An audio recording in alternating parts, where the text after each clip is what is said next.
Hi, I'm Shane with the Drum Center of Portsmouth. We're on the web at drumcenternh.com. We are talking phonics today, Copperphonics, Ludwig Superphonics. These are the smooth shell Copperphonics.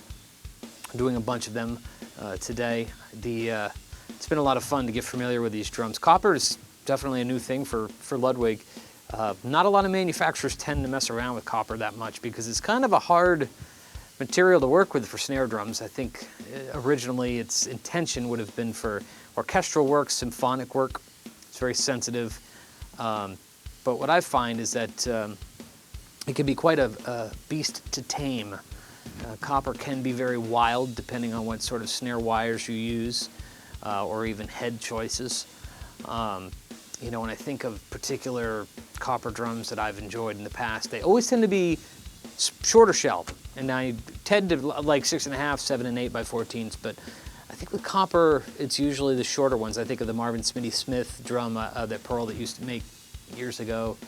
DW used to make just like a thin 5 by 14 copper that I enjoyed. Yamaha ones I liked. And so why not have Ludwig do it, you know? So they took the famous formula that almost everybody's tried to cop, and they've made it their own with copper, and here we are.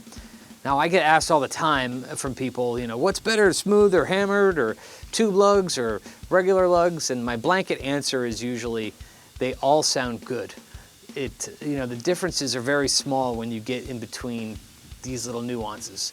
You know, the difference between a imperial lug, which is the regular lug, and then a tube lug. The imperial lug will just sort of hamper it a little bit more. The tube will let it ring out a little bit more. And then if you hammer the shell, that will dry it a bit and tame it a bit. And then if you have a hammered shell with imperial lugs, well, so on and so forth, you get it.